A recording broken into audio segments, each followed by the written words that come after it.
So I'm just getting ready to film a bit of an unboxing video. I'm going to unbox this Huion Canvas 16. So that's really cool.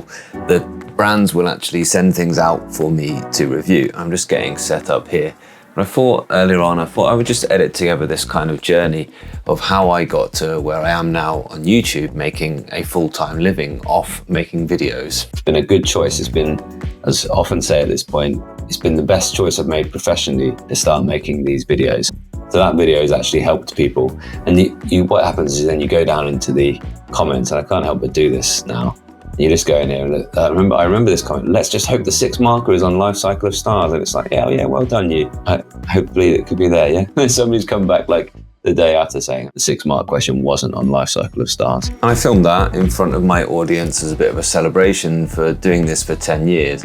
What I'm going to add in is I'm just going to add in some of the things that I've learned at each period so that you can be thinking about, if you're going on a similar journey to me, you can be thinking about what you want to develop as time goes on. There we are. My channel started being called Mr. Betts Physics. That's what it was initially called. And then it was Guerrilla Physics, and then it was just my own aim now. When will I go to, look, 7 years ago, so love this great channel. When will we go to YouTube full time? Well, not quite full time yet, but almost there, I suppose. But I don't know whether I want to ever stop teaching entirely. Yeah, look, really good video, explained everything really clearly. Certain irony, I found these videos one day before my final exam. It's just great, eh? That's the stuff that really makes it what it is. And in those 10 years, I have made 1,700 videos on that channel, which equates to about a video every 2 days, which is stupendous, really, isn't it? You probably don't need to make quite as many as that to be a great success though, so don't be put off by that number. 10 years on YouTube. I'm going to run through some of the highlights of my channel over those years. Just going to talk you through some of the things that I've learned as well, and invite for you to look back at my channel and how it's developed over the years. You might find that interesting. If you go ahead and just when you're on a channel, you can always search by oldest. I'd quite like them to give you the option to like search by year. That would be really quite cool. But you can always go onto someone's channel, go videos, and you can click through to oldest here. And you can see the first one that I made was actually this one, Atoms. And I was using a visualizer then. I was using a visualizer which was absolutely terribly low quality, terribly low. I guess it was like 480p at the most or something, plugged into my old laptop that you can hear whirring in the background. And that first video, that didn't do great, but I started with Atoms, which made sense to me anyway. And then this was the first one that took off, and that actually took off pretty quickly, the Life Cycle of Stars. So I've got it queued up here in this one. The Life Cycle of Stars is a good bit of teaching. Yeah, I'm probably going to mute it so that it doesn't pick up in the microphone. And so it takes you through these different, I'm a physics teacher if you weren't aware, and it takes you through the Life Cycle of Stars, which is a cool bit of information that generally I thought that wasn't taught very well, and there wasn't a video out there. And so this, obviously, it got quite quickly up to, the first hit, if you like, when you searched on YouTube for the Life Cycle of Stars. This was the first one that you would see. Managed to get quite a lot of views for that reason. And then, most of the videos, if you look around that sort of early time for me, they didn't get much more, and they still haven't got much more than a few hundred views.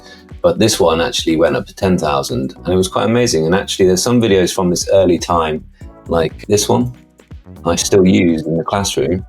And this one's got 23,000 views, which is incredible. And I still refer to this one in the classroom. I still get this out and say, I actually often, I don't have my sound on. I just sort of leave the image on and I talk over it and use these sort of demonstrations that I managed to record at that time as well. And I'm really grateful that I went ahead and recorded basically my entire syllabus into YouTube, and it's all there and I just use it still. One thing, if you do fancy giving this a go, is you do make this kind of library of your own thinking. If you ever have to teach anything or you ever want to refer back to something, it's there as a record of what you've done. And so I still use them quite a lot in the classroom. And then I started doing live streams as well. And this is actually my most viewed live stream. It's a AQA physics one, and it's the night before.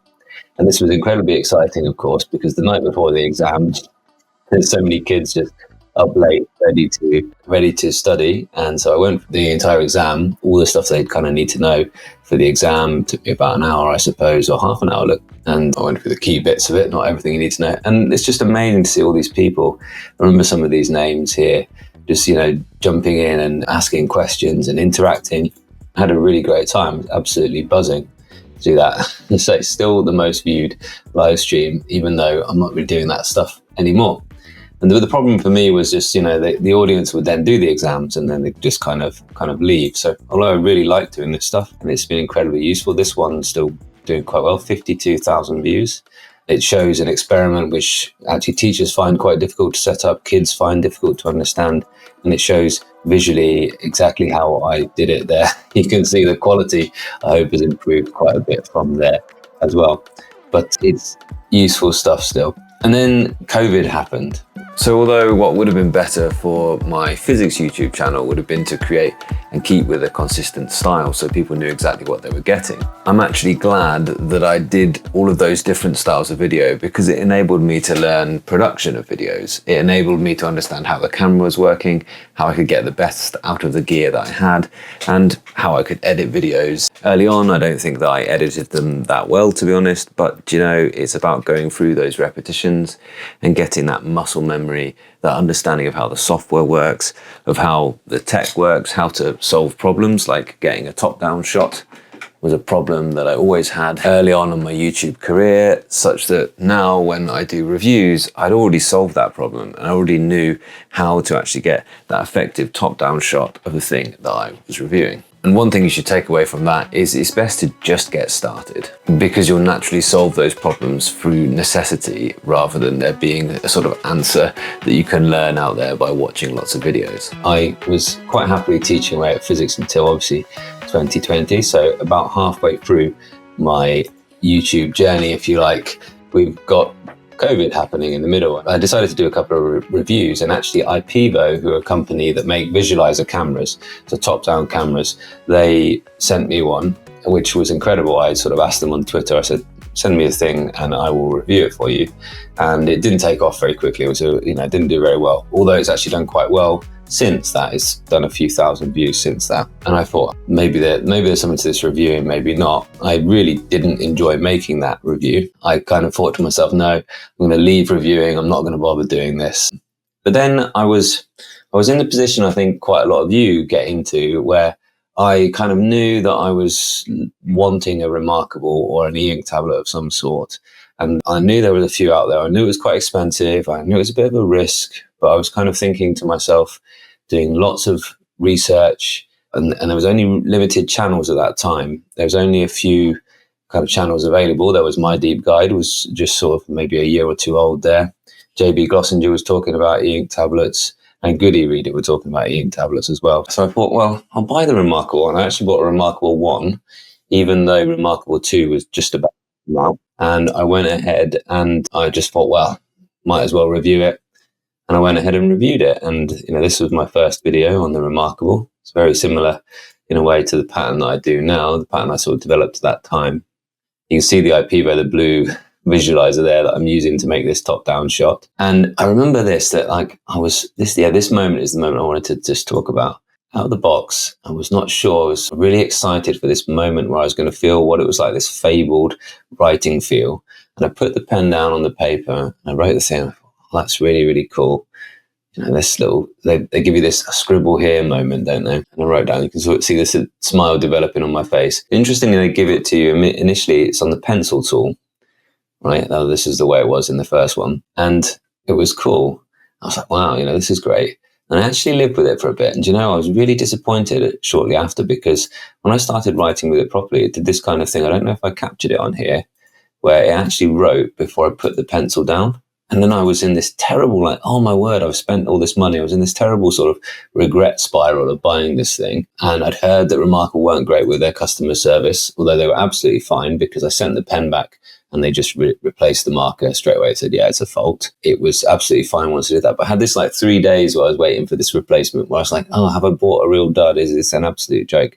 But I was looking on every video I could find to see, is this a common fault or is this something that's just mine? But it turned out to just be, just a bit of bad luck, really, that I got a marker like that. And then since then, obviously, the thing worked absolutely fine. And I did absolutely find it a game changer. It really was. It did exactly what I wanted to do. It got rid of paper for me as my planner. And yeah, all of a sudden I was a reviewer, and I remember watching the views on that one just tick up during one day shortly after it was released. And I was like, oh wow, this one's really taking off.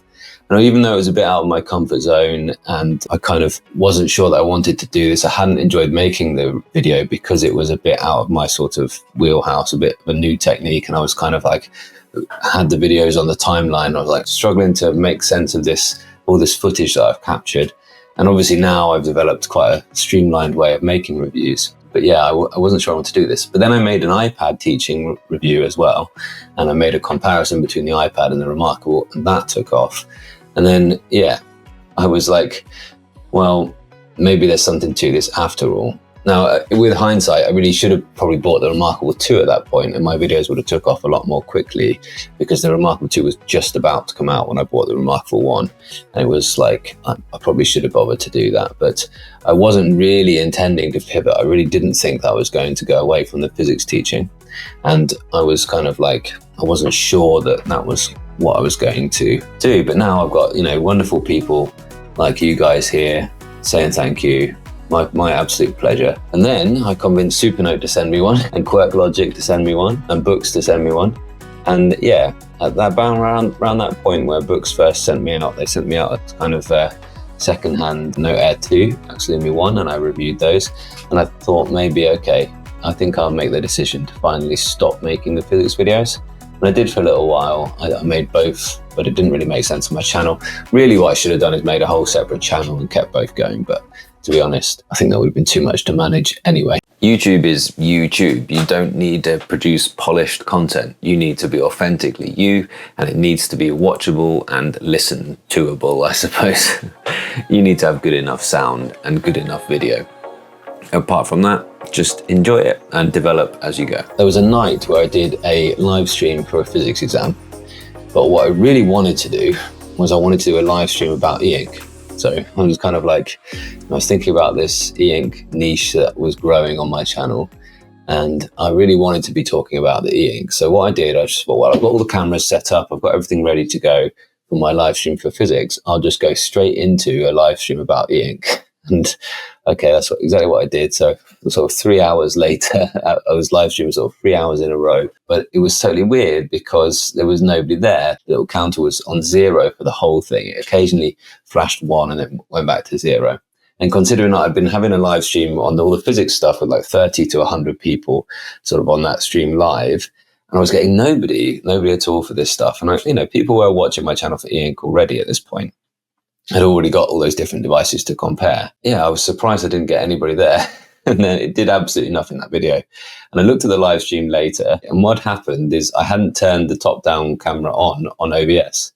So it just wasn't showing any of the tablets I was talking about for the first sort of half an hour of the stream or something like that. So since then, I cut out that first bit where I wasn't showing anything, and the stream's done really well. The stream's got like 10,000 views or something like that. It still happens, these kind of mistakes 10 years in. That was about sort of 4 years ago now, but it still happens. So on Tuesday night, I went live on the wrong one. So the one that was scheduled for that time had nothing going on in it. So I've since changed the thumbnails and titles around, and it's absolutely fine. But it's just the case that things, still go wrong to this day. Like the camera just randomly stopped working. So I had to reply. I was late starting the stream. I was in a bit of a fluster, I think. Live streams, there's just so much that can go wrong. And I had to switch quickly to my other camera. Lucky I'm a camera enthusiast and I've got enough to sort of make that situation. But those live streams earlier were a far more janky setup. I couldn't do this. I couldn't see your comments as I was doing the stream as well. Amazing.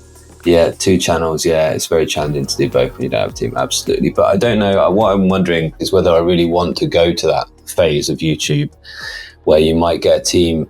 I don't really want to manage other people. I don't really want to have to ship my things out to an editor. I like editing as well. So I don't know, maybe I should. I think it's a bit of a no-brainer actually to get an editor, because I could make more quickly, and I could probably manage 2 channels. But I don't know, I'm just happy that I get to sort of keep the control and be a creative and just enjoy myself, and it's paying its way, which is great. Yeah, absolutely. Tech issues here, and they're normal even for pro streamers. Yeah, absolutely. Yeah. I could rely on having fewer tech issues if I did have a team, for instance, but I mean, it would need to scale quite a lot more than that. Here's my team, you guys on the chat, chatting away to me. It's great. It's absolutely wonderful. I realized there's something there, and that moment where I'd made that mistake and I had that tech issue, and I was like, oh no, maybe I'm not going down the right path here. And I thought, just go back to teaching physics online. And I loved that. I did love teaching physics online. And I still try and do teaching live streams and review things for other people at times as well. And I'm still keeping the teaching alive. But the difference is now that every year what happens is after the exams, every summer, all of these people that were interested in your channel, all this community were just gone because, of course, they've done their exams and they weren't necessarily coming back to physics for the next stage of physics, or they were going on to university. And I wasn't able to cover that next step with physics. I wasn't able to do university level physics and stuff like that. I did try a little bit of general interest physics, but again, I don't have that depth of knowledge about physics. I'm really architecture trained. And I'm a creative really more than that. I couldn't do what Vsauce or Minute Science do. It's not possible for me to reach those kind of levels of general interest in physics. So I just decided, I'm gonna leave that niche alone and gonna serve you guys. Around this sort of time, I learned my voice. It really was the case that I'd turn the camera on and I'd expect to sound like all of the YouTubers that I watched. But I realized that most of the YouTubers I followed were actually based in the States. And of course, naturally, my way of speaking wasn't going to be the same as theirs. So I actually purposefully sought out British YouTubers to get that kind of voice in my head and sort of see that pattern of the way that they were starting their videos and the way that they sounded on video. But really what made the difference was eventually finding my own voice, which only came about through practice. And what's made the difference from that time 3 years ago, where if anything, I was able to replace about a day's worth of earnings, to now where I can comfortably replace all of my earnings as a teacher if I wished, was truly understanding my audience. What you need to do is find out why they watch what they watch and why they'll want to watch your video. That enables you to give them reasons to click on your video in the first place and compels them to watch the thing all the way through. If you want to do that, at whatever stage you're at in your video development, then you need to research psychographics. That's like demographics, but it's about the way people think rather than just where they are and who they are. But most importantly, listen and respond. And that's why I loved doing live streams. I'm so glad that I spent so much time talking live into this camera to my audience, such that actually it feels more natural to talk live to an audience than it does to a recording now. Because when you do that, you listen to your audience and you respond to them. And that's why we loved YouTube, because it really does feel interactive. People are here for you and they want to be part of your audience. No, I don't do full-time teaching anymore. I'm down to 1.5 days a week now teaching. I still do a little bit online. I still write physics books. Yeah, the architecture explains a lot, doesn't it? But you guys stick here and, there's names on this stream already that I've seen for some time, and this community keeps growing, which is absolutely wonderful. For example, my wonderful members. And this year I'm working on my members offer and improving that and adding more members only videos, which is the sort of exciting thing. The thing about doing a YouTube education channel, not just teaching physics, but teaching about these ink tablets, a review channel is really an education channel, then you get to bring a different perspective to this niche. And that's what started me on it. I thought, okay, I can bring a different perspective. And I wrote a book about how to make educational channels and educational videos. And I wrote that, it was a time when everyone was suddenly locked up indoors and teachers were trying to put their lessons onto video. So I thought, great, I'll make a video on how to make educational videos. And that's done really well. It's actually become, again, it started terrible. It hardly did anything for ages. And it's become one of my best viewed videos at the minute as well. Easy ways to make educational videos. My book is available as well. This book right here, and you can get it from the link in the description. I think I probably will revise this at some point soon because some of the technical gear and things are maybe a few years out of date, but it's still really good in terms of like the process you should go to in getting towards a good enough standard such that you can teach on YouTube.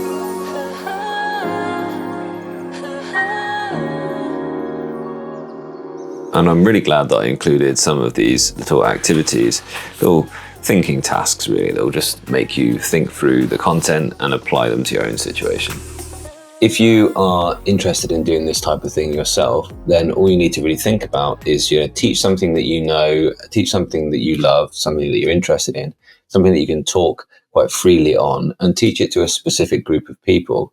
So think about, specific people. Often think about people who are like 2 years behind you in something. That's a really good rule of thumb. If you know a lot about something that you know other people are interested in, then teach those people who are just 2 years behind you. Not total beginners, maybe, not total experts, maybe, but just teach people that are trying to do what you're currently doing now.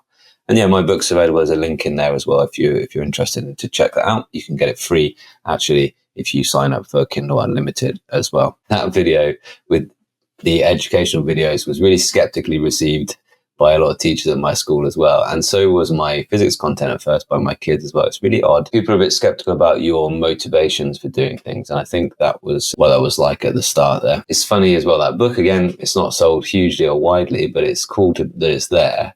I'd recommend if you've got the time or the patience to put a book out there, because little things like, well, I looked on my book on Amazon and there's a review of it. And in the review, there's a few reviews, but one of them, this gentleman was actually taken a photograph of his book and said, I love this book. It's amazing. I've been annotating it as I've been working through it. And I thought, that's incredible. This is a teacher, I think a gentleman in Australia, has actually been using my book, and he's taken the time, he's learned so much from it that he's actually leafed through it and annotated it as he goes. So that's incredible. He's started his own YouTube education thing for his students. That's amazing. Even that one person, it's an incredible thing, isn't it? It's quite incredible. And that there's 50,000 people who bothered to scroll down and click that subscribe button. It doesn't sound like much, but actually, for a lot of people who don't necessarily think of doing that, unless they think, oh yeah, that guy's doing well. It's kind of like oh yeah, I appreciate that. And they go and they subscribe. I've also got plenty of people now joining the memberships of my channel, which really I just sort of thought was a bit rude not to, because I was getting a few super thanks on live streams and things, and that was cool. But I thought, well, I'll just give you something back. Super thanks is like hardly anything from me to you to say thank you for that. It's not just numbers on a screen. The numbers are incredible. 500,000 views a month. I remember really quite acutely when I actually hit 500,000 views in total. And I remember this because on a live stream, I said, well, that's 500,000 views is as many words as there are in War and Peace. So I remember that moment. I was like, wow, my whole channel has made 500,000 views. And that's as many as there are now views in a month, which is just incredible, that massive book. And yeah, I was astounded by, each and every one of those people, each and every one of those numbers. That's a person coming along and spending, at that point, like 2 or 3 minutes watching my channel. But at this point, more like 5 minutes on average watching my channel, which is absolutely incredible. Those numbers are stupendous. But on YouTube, that's people watching for longer periods of time. Yeah, it's incredible. And my content will evolve as I was talking. I'm not going to just suddenly pivot on you all. And I'm just looking forward to that. There being another stage in my evolution. Yeah, it is about not burning out. It is about having a balance. You use the right word there. What I've actually had to do is just take less and less time. So over the last 3 years, I've taken personally 1 day off teaching to do YouTube, and then 2 days off teaching, and now sort of 3 days off teaching basically. And that, I think I've hit the right balance. I remember thinking when I changed job a few years ago, I remember thinking if I could opt for anything, 2 days at school, 3 days at home doing YouTube. I think that's the balance that I knew was kind of right. I think the thing that will burn me out, if anything does burn me out, is getting bored and doing the same kind of thing over and over again. I've never been that type of person. I won't let myself be that type of person, if you like, because whenever I feel myself getting bored, I just change something up. And I think that actually the best advice is to be consistent in the way that you make videos. So everyone knows, click on that video, I'm going to get the same type of thing. That's the way to do it. But I know I'd get bored by doing that. So I have to be interested in what I'm doing. So I have to constantly evolve. So thank you very much, education. Yeah. So education channels. What would you teach? Let's just talk about this, my journey. My pleasure. Let's just talk about this, my journey. Like, if all I'm saying to you need to do is find something that you know a lot about, that you love, and teach to a specific group.